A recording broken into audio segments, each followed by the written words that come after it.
thank all of you for coming out, this huge room of people for coming out to the media panel here at Dicycle.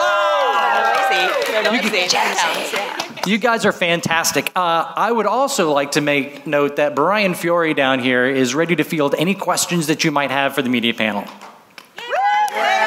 And he's gonna run. He's gonna grab this microphone over here and run up to you if you have any questions. He's also gonna be looking on the internet, and if anybody has any questions, we're gonna field those too.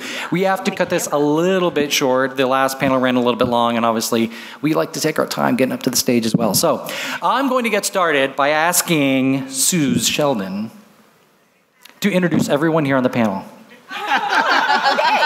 Well, starting from the right, we've got Robert Geislinger. And then next to him, we've got Cory Booker. Goff. God, why am I saying Booker? Cory Booker Goff. He's going to change it for you. I know last names. I got first names. I don't got last names. Then we've got, what's your name again? Oh, you look familiar. Cheesy. No. Crystal Pisano. This is Suzanne Suze Sheldon. Tiffany Saunders. Yay! And then Anne. Funny Italian last names. Oh, gosh. I can't remember it. Lucido. Anne Lucido. And Brad Skaggs. Brad. Just Brad.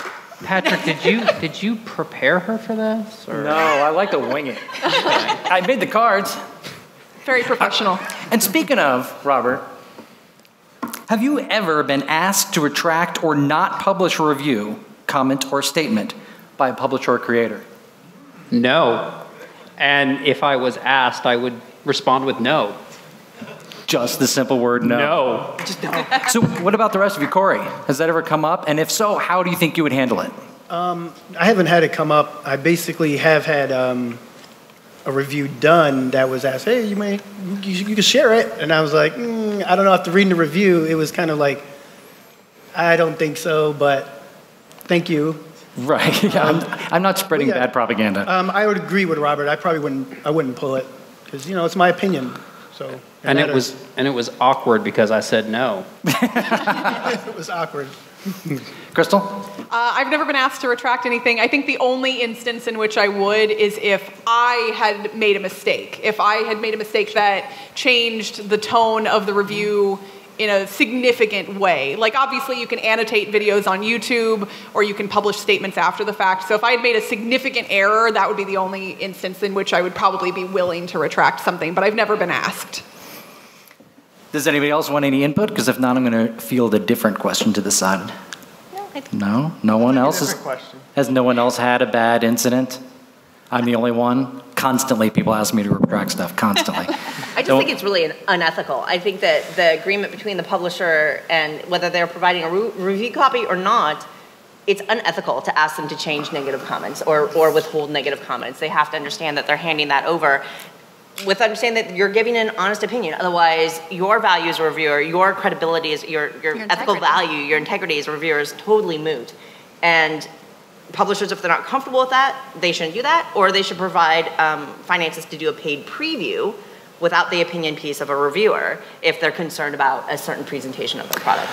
That's a great and very valid point. What if a publisher saw your review and then asked you to retract it and offered you payment for a preview instead?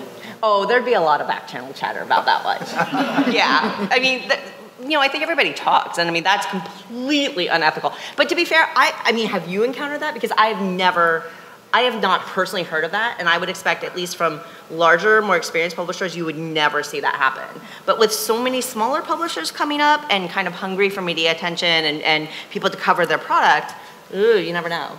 I have, in fact, would rather choose to, and I think Cory made a point about it maybe before we were talking, that you'll get multiple reviews from multiple sources. You got to get your game out there, and you will push the reviews that you prefer and kind of put the other ones to the side.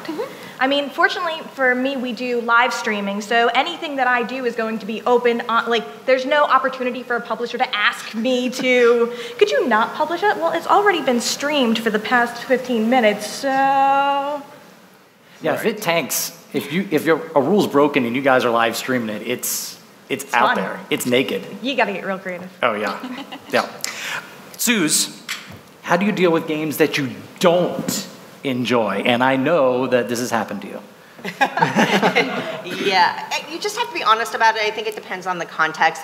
I only have so much time, and I think that it's one thing that a lot of people who cover board games gets is I think there's just broad criticism or concern that so many people who produce content are very positive, but I think that the standard rebuttal to that is very true. It's because you choose to invest your time in the games you enjoy. It's awful to sit there and play a game, oh, I didn't like this, oh, now I've got to play it again, and now I've got to play it again to publish a fair, like, no. I mean, I'm not going to invest that additional time when I have other options. I think it's a matter of being honest, and I may be pushing a different product that I enjoy more, because there's so many great, fun games.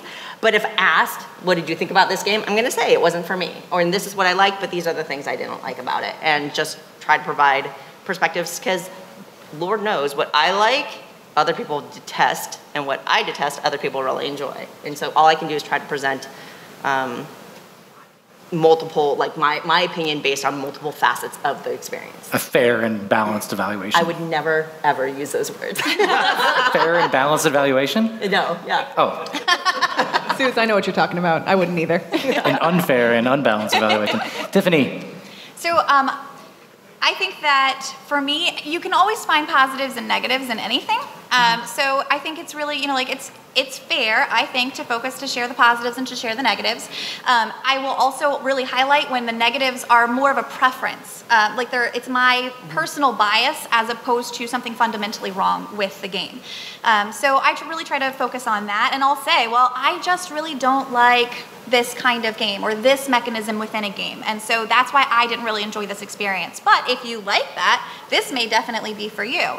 I think that that's really an important component. I think when it comes to things like it's broken, something is unbalanced, or there's just a fundamental flaw in the game, I think that's really good feedback for the designer and for the publisher. And I think that to share that opinion isn't wrong. That's why we do what we do. But you can do it in a nice way, and you can be kind about it when you do it, but you can be honest too. Thank you. Anne, I don't want to put a little twist on yours. Twist, you like that? Have you ever had to fake enjoying it while you're streaming it live? Thanks for coming, guys. I'm out. I thought this was All right, now I'm out. That's a valid question. I mean, you're streaming it live. You are playing it right then and there, probably for the first time. So we host a weekly show called our Spotlight Show, where we do a playthrough of the game and a first impression. And I'm really fortunate to be a part of a team. So I have two other people who are on there with me. And when I come on the show, this is the first time I've seen the game, and we do that intentionally so that when our audience is watching our videos, they can see, how easy is this for game to be picked up right out of the box from this person. So if I don't like a game, or if it's difficult for me to pick up, our audience doesn't need to necessarily associate themselves with me. There's two other people on stream, live on stream, with two very different likes. It's the same things that we were talking about. Everybody's got their own things that draw to them, and that also gives me a little bit more freedom to be very honest about how I feel. There was a game recently that I didn't enjoy because it was very fast-paced grab. I'm somebody who has attention deficit disorder. This game is not my kind of game, and I can sit there and feel comfortable about saying that, because if you're not like me, maybe you can, associate with one of the two other people on stream. Brad? So we buy all the games that we get, well, for the most part, and I feel like that gives us the opportunity to be brutally honest on the games. So if a game comes across that when we play, we're actually more likely to talk about it if it's at one of the far extremes instead of so much in the middle. So if we really don't like it, you're probably going to hear quite a bit about it. The stuff in the middle of the road, we don't really focus on as much because that's not as entertaining, I guess. And we kind of focus on those extremes. And when we actually go out and buy it and we've spent our money on it, we feel like we can actually talk and give our opinion on games that weren't that great. Great. Thank you very, very much. Robert, can I ask you a question? I want to answer that question. I'm nervous for you to answer the question. Please, by all means. I love reviewing games I don't enjoy. Oh, I know you do. I really, legitimately love reviewing games I don't enjoy. I actually seek them out. Like, I will play a game with other people and realize I like nothing about this game, and I will immediately go and buy that game just so I can review it.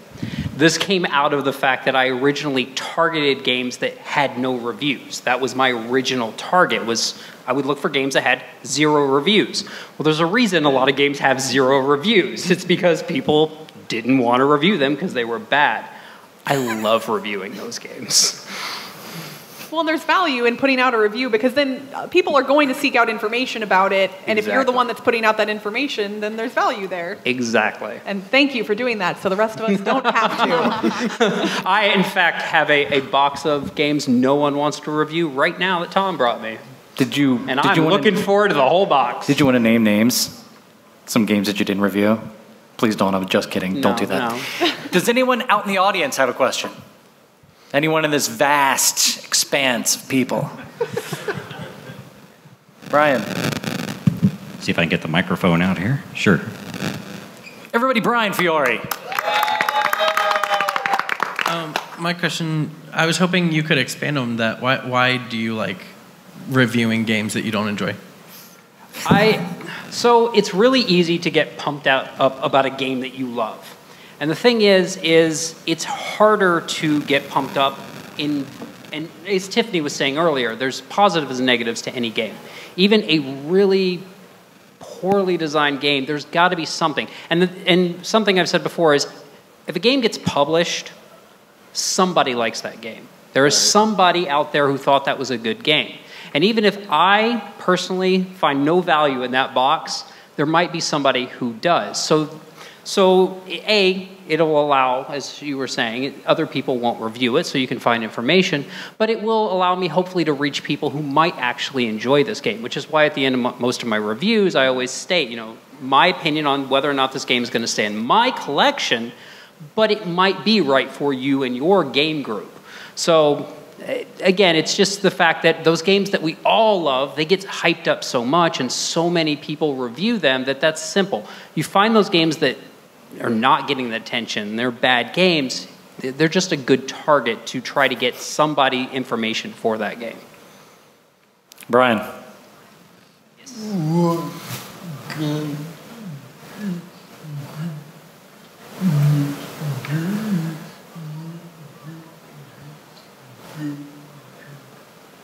He's asking what kind of equipment you would need if you were just getting started reviewing games online. I'm going to direct this at Suze because this got asked last year, and she had a really honest and good answer. So, Suze, if you don't mind. I look at the setup that Twist Gaming has, and it's so fancy and impressive, and I'm envious of it. I started doing content almost 5 years ago with my laptop. I'm done talking. So, and in point of fact, I mean, you can definitely argue about the quality of my content today, and I'm totally open to that feedback. But for my video segments, I still use my laptop's built-in web camera to this day. I did invest in a microphone and some lighting. So if you're doing audio, the most important thing that you can do is try to have a nice quiet space with a little bit of sound baffling to reduce echo and a decent quality microphone. The great thing is decent quality microphones are very inexpensive relative to other equipment you can buy. And if you're doing video content, audio is more important than video quality, and that's a big secret. And the way that you up your video quality is not necessarily in very expensive video cameras, and feel free to disagree with me, people who produce better quality content than I have, but it's lighting. So I would invest in lighting before I would invest in cameras if I'm doing video, and I would invest in audio mics before I would invest in anything else for any kind of equipment. You can start very bare bones, and in fact, I recommend if you're interested in trying to produce content, start with what you have as much as you can, because it's a lot of work. And if you end up not liking it, but you've already invested $500, $1,000, $2,500 in a bunch of equipment for something that you don't enjoy, that's money you could have spent on games that you love. I do want to pick up from that question, and thank you so much for the complimentary. But we started with a webcam and a laptop. Fortunately, my counterparts, Matt and Josh, are both engineers, computer engineers and mechanical engineers. So they get to make a lot of the cool, fun stuff. But our very first BGG Con, I went around doing interviews on a cell phone, on a stick, with a mic. So sometimes it's not necessarily, we try to get the good lighting, and there are certain things that you definitely look for. But I think good quality content really supersedes if the image is a little grainy. And with us doing a lot of live streaming, we've run into every audio and video and lighting issue that you could possibly think of. But if you've got something that's engaging and interesting to watch, people will watch it. I do want to agree with Suze, though, because if you have bad audio on videos, people will stop watching it quickly if it's scratchy or poppy or anything like that. So if that's not at least to a decent quality, focus on that first. And lighting. But very inexpensively. You can get started very, very inexpensively. You can spend a lot of time editing. And everyone hates editing. I think everyone hates editing. There's a reason why podcasts are a thing with good audio and silent video reviews are not a thing. We do have hold on. We have a couple of questions here from the internet. With so many games coming out each year, how do you prioritize which ones you want to review? Well, we know how Robert does it. He picks the ones he hates. Tries to find the biggest flaming bag of poo that he can. Crystal. So for me, I've only been in board game media officially for a couple of years now, and really I've, for the most part, not been getting review copies of games. So most of the things that I review are the games that I'm already interested in and want to purchase for myself. So if I'm already interested in a thing and I've bought it and I play it and I like it, then I'm likely to review it. And that's where most of my, the stuff that I talk about in all of my content comes from. I've started getting a few games now. Anyone who watches Dice Tower tonight knows that I have to play some less than awesome games. I'll be playing some with Tom later during the convention, in fact. So anyone who wants to play Timberman, please feel free to come join us for that. But I think it's hard to prioritize because there's so much. You want to play all the new hot games, but there isn't enough time or money really to do all of that. So for me, it's, does this game have theme or mechanics that I'm interested in already? And then I'll look into it a little deeper and see if it's something that I want to cover more extensively. And Brad, you kind of voiced that as well, correct? Yeah, exactly. You have so many games that are coming out every year. I basically just go make a list of all the ones that I want to try and just slowly try and work through that list. I'm not going to be able to play them all because I'm not rich. Games are expensive, but you really just kind of have to focus on what your niche is. And I like to play games that I'll enjoy, so I focus more on that. How are we doing over there? Anybody else on the internets? Yes, we have another question. What game hits your table most often? Ooh, let's get Tiffany on this one. So this is only because I'm a huge nerd. It's got to be Gloomhaven because we meet regularly because it's a campaign game and there's well over 100 hours, so you have to. So yeah, it's definitely Gloomhaven, and I'm a huge fangirl for that one. I'm so jealous. Oh, you can come play. Come on, come hang out. We have a group. We just don't get to play very often. Oh, see, it's on my calendar. Like, I don't do any, like Thursday nights, every other Thursday night. No, I'm actually interested, Suze. For me, typically, so for those of you who don't know, I do a podcast, and I also do some video content, and it kind of necessitates a certain volume of plays, so I tend to have to play a lot of different kinds of games, so getting repeat plays is pretty challenging with time limitations. So the games that get to my table most often are roll and write games, because they make great fillers, and I love them, my group loves them, so games like Quinto or Welcome to, those tend to, like I've played Metro X a dozen times now. It's the nature of the type of game as much as anything else. Anne. I kind of at the same point with when you're doing reviewing. So I'm a mom, I run a Cub Scout group, I've got 2 kids in activities, and I have a full-time job. And then when I fit in my free time, I do board game reviewing. So the free time outside of that is few and far between, but I love being able to bring out games with my kids. So one of the games we most recently brought out was the Unlock series. And before that, we did Thanos Rising. That was a fantastic game. And before that was Approaching Dawn, The Witching Hour. I like games that have a little bit of meat to it that I can still share with my kids, that have some sort of a story to it. I enjoy, cooperative games, things that I can turn into family time. Approaching Dawn, Witching Hour was your game of the year? It was our 2017 game of the year. So we all looked at all the games that we had reviewed for 2017 and independently decided which game we enjoyed the most. I was very vocal about enjoying this game, and I was surprised to find out that Matt and Josh also came back independently, and that was their top 1 and 2 games. It was our co-op of the year too. That's by the way, fantastic game. You guys should find that game here at the Contemplate. It's absolutely fantastic. Yeah. Robert. So same thing there. As a reviewer, it's very hard. Once a game has moved, I've already put out the review. It doesn't really get to my table again for quite a while. I would say as far as games that do get to my table, I would just say Feld and leave it at that. Like, those are the only games that I get to pull out with my regular group. So, but it's hard to get, it's hard to circle back to a game once I've moved past the review. Crystal, I'm going to ask you a different question. What can publishers do to support content creators?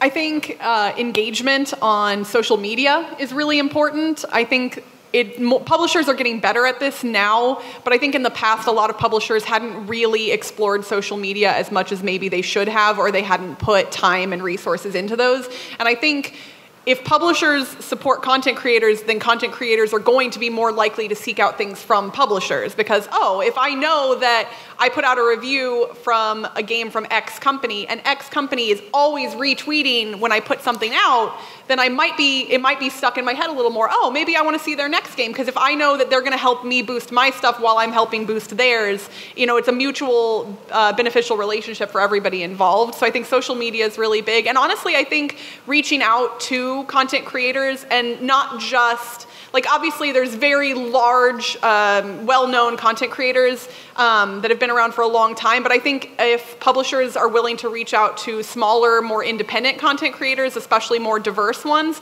I think you can potentially end up with a wider breadth of opinions in reviews, and I think that it will give more people exposure to your games. Because if you're always going to the same big name content creators, then you're potentially limiting your audience. You might think that a smaller content creator won't help, but they might have a completely independent audience from those other larger channels, and you're just gonna get more diverse opinions about your games, and I think that's what a publisher ideally should be looking for, because what if that big name person doesn't like your game? So I think those are both important things for publishers to do. That was very well said, thank you. Brian, you have a question? We do have a question from the audience. Yeah, for those who do videos, video editing is a really tough task. Do you guys have any tips or tricks for those of us who are trying to learn how to use the video tools? I personally could go aside and talk to you for hours and hours and hours about how much I hate it and how much I hate Adobe Premiere, but I'm going to go ahead and throw this to Robert because he loves Premiere. Mike, it keeps crashing on mine. I didn't hear the question. Any tips for video editing? Use Premiere. I mean, really, there's a lot of resources. I think now it's easier than ever to get into video editing because there are a lot of both free and paid resources to learn how to do video editing. Like, you can find free tutorials on YouTube, and then there's paid sources like lynda.com, which I think is now changed to LinkedIn Learning.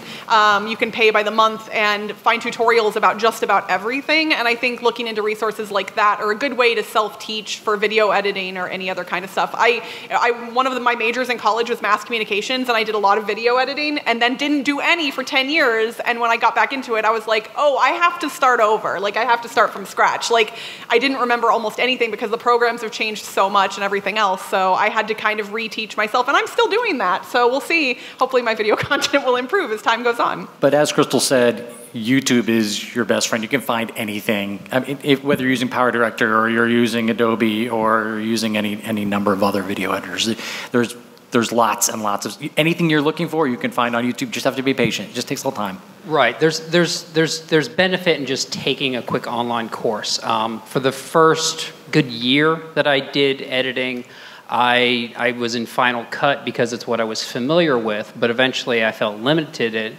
And the first time I mean, now I say use Premiere, like that's my answer to everything. But the first time I opened Premiere, I just stood there and went, nope, and just closed it. And I didn't pick it back up for 2 months. And in fact, there was a couple people on this panel and Mandy out there who just kept harping, telling, you're good at once you get it. And I invested. I did a lynda.com course. I did just a couple YouTubes, and I would just do it for a couple hours in the evening, just editing along with it. And eventually now I feel more comfortable in that than I ever did even in Final Cut. Beyond that, it's important to just be organized.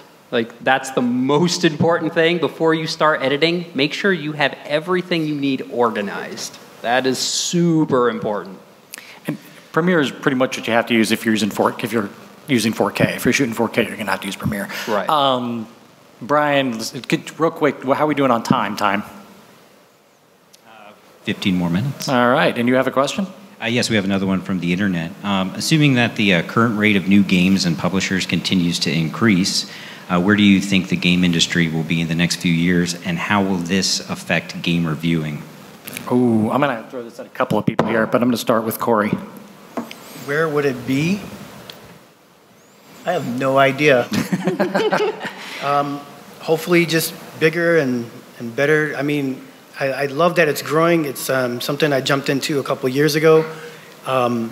It's just amazing. I've watched a lot of kids grow up and in the board games and card games, and their minds are just amazing. And I think that's the board game industry is exactly what we need for the young adults to get them to, expand their minds and continue to grow with, for the world, to be upstanding citizens. And engage on a social level. Exactly. Yeah. That was very well said. Thank you, Corey. Brad. Where do I think this industry will be in a couple years? And the state of reviewing, obviously. So there's going to be more and more people that are going to be playing games, right? And that's going to have more and more people wanting to produce content, naturally. And I think we're going to see a continued growth in the amount of people that are subscribing and following content of that sort. So you're going to see sort of a swell in your bigger reviewers, content creators, and that should kind of raise the tides. With more people into the hobby, you'll have more people looking out new content and things like that. So overall, I think it's going to be a pretty big boom still. I think we're still in the growth phase of the board game hobby. I feel like we got a lot of games coming out every year. I mean, there was tons last year, so it's going to be pretty busy. And there's more and more viewers every single day. So if you're thinking about getting into this, probably now's the time. I have a hot button question. So this is going to be exciting, I hope, for all of you. I'm going to start with Tiffany. I knew you were. Yeah. Do you owe it to your audience to moderate your public behavior, swearing, drinking, smiling, more so than a person that does not create content? So that's a really great question. I think to a certain extent, yes. I think that when you put yourself in the spotlight, and when you are asking for people to follow you and observe you and seek you out, I think that you need to hold yourself to a certain standard, and you need to be understanding that you're going to get attention, and that you want that to be a positive experience for the people that you're working with and you're working for. And I think that I would be very upset if I was out and, you know, and I was just, you know, in the game room playing a game and some people that had watched some of my videos overheard me say something that really upset them or really hurt them. You know, I would be devastated to know that I did that, and I would hope that they would tell me, and so I could apologize, just throwing that out there. Because it's bound to happen. I say a lot of stuff, guys. It's not great. So I think we do have to hold ourselves to a higher standard, because you don't ever want to ostracize people or push them away, but while still being authentic to yourself. Like, I'm not going to change who I am so that other people can digest me a little bit better, but I will be respectful in my communications. That's an awesome answer. Suze, would you like to add a little frosting to that?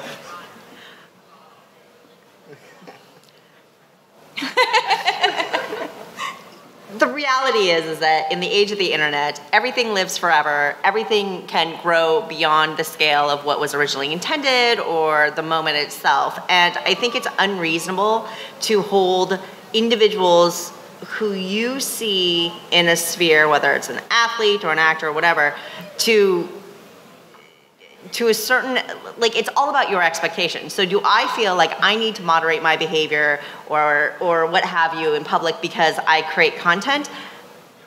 I personally feel that way. Do I think that I should have to feel that way? I don't, because we're all human, we all have our moments. So if that happened, it's likely an anomaly and stuff happens. And so it's great that you're inviting people to give you that feedback, and I think that that's a very important part of the cycle. The thing is that it depends on what you want your audience to be and what you view your impact to the hobby or to the industry that you are trying to influence. By being a content creator, you are saying that you want to be an influencer. Otherwise, you could say, I just want to do it for myself, and that's fine.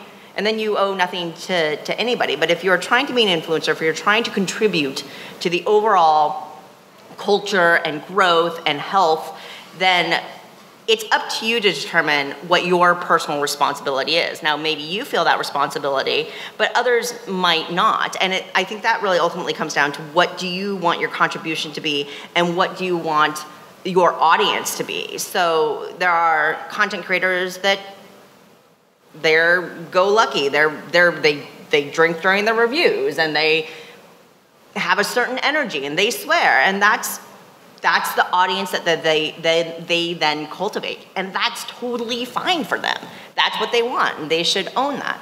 Whereas obviously, you know, I produce content for the Dice Tower, and we try to cultivate a slightly different thing. We try to be very family-oriented, and we try not to swear and things like that, and that's our choice. So if I go beyond that and break that trust with people, what does that do to my credibility and my value? Does it damage it? I don't know. I think it really depends on the situation. I actually don't believe people should have to. It's your choice on whether or not you want to or not, but you just have to be aware of the potential impact, the ramifications, and the consequences. You can do whatever you want. There's always consequences, and it's just whether or not those are consequences you want to handle or not. That's an outstanding answer, both of you. Thank you very, very much. Brian, do we have any more questions, and how are we doing on time? We have about 7 more minutes, I believe. All right. And we do have another one. It's kind of a follow-up to the previous question about what game hits your table regularly, but this time, what pre-21st century game hits your table most often? I'm going to need a list of pre-21st century games for the panel, please. Pre-2000? Okay. Avalon Hill's Advanced Civilization. I mean, obviously, Heartthrob. Oh. I have a copy with me if anyone wants to play. Don't worry. You and me later tonight. I would love to stream that. Oh, can we all go on Twist later and stream that? Oh yeah, no, yeah. They have a nice room. It's very purpley. Yes, Can we play We'll be there playing Heartthrob. All right, so I have a question I'm going to ask every member of the panel. So I'm going to hit Brad first, so everyone else is going to have more time to cultivate their answer. I'm sorry, Brad. It's okay. What are some of the most uplifting experiences you have had during your media career? Sure. So, as a podcaster, Amanda and I's faces aren't out there, right? So you'll hear us and things like that. You may see a picture here and there on social media. You can follow us, it's whatever.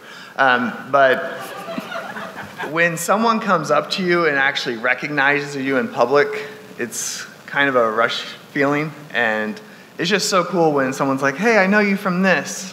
And even when it's a designer that made the game and you don't realize that's the designer,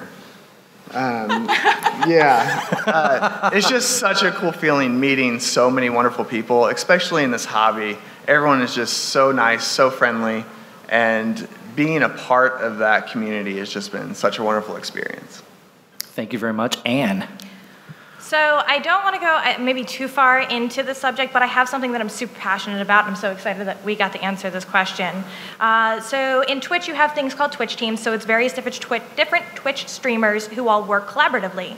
And we're fortunate enough to work with a group called Saving Throw Show, run by a gentleman named Dom Zook. And last year, I got the opportunity to moderate a panel at Gen Con about women in gaming.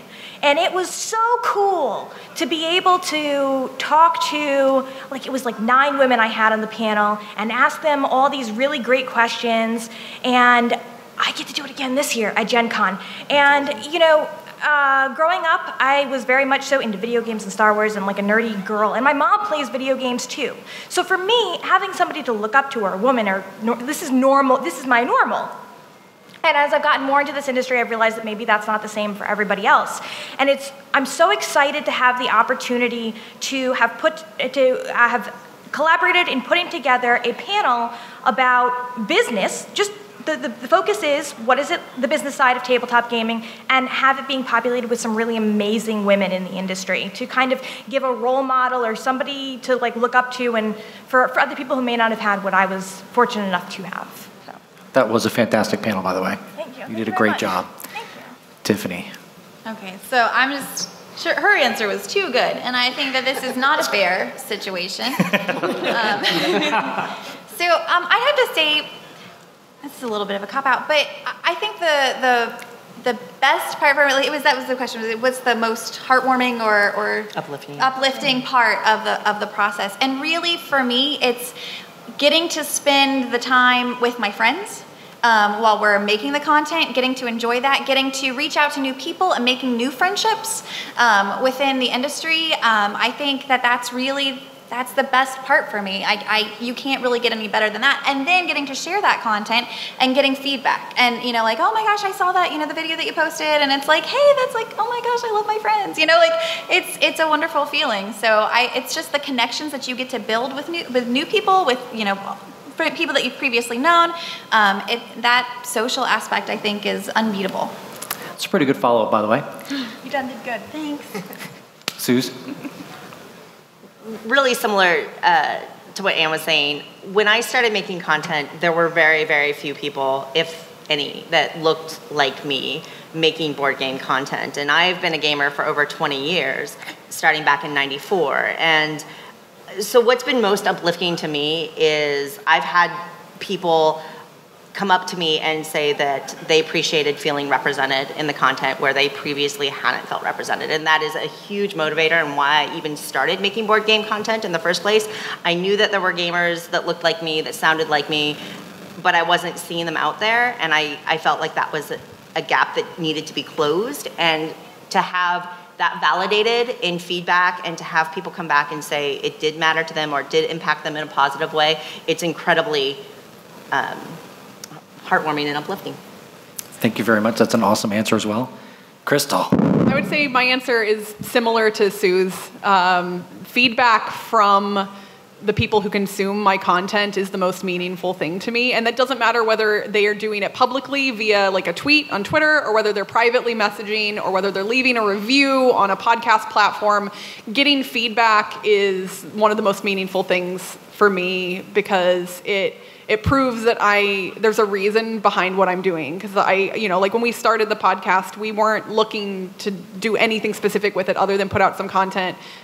When we started Board Game Blitz, there were no board game podcasts being hosted entirely by women, not one. And that was only 2 years and 2 months ago. And now there's a whole bunch. And that's one of the most exciting things, I think, is kind of like Sue said, I saw that there were no podcasts hosted just by women, and I said, rather than complaining about it, I'm going to do something about it. And I think for people out in the audience, if you see a gap in content, whether it's in video or audio or written content. Written content's really important too. If you see something that isn't being done, like, yes, you can complain about it, but maybe you can also do something about it. And hearing that what we're doing means something to somebody, whether that's we reviewed a game they love, or whether we're representing a demographic that's less represented, or anything, like, that's what impacts me the most. Also, the first time somebody recognized me by my voice kind of threw me for a loop, because that was weird.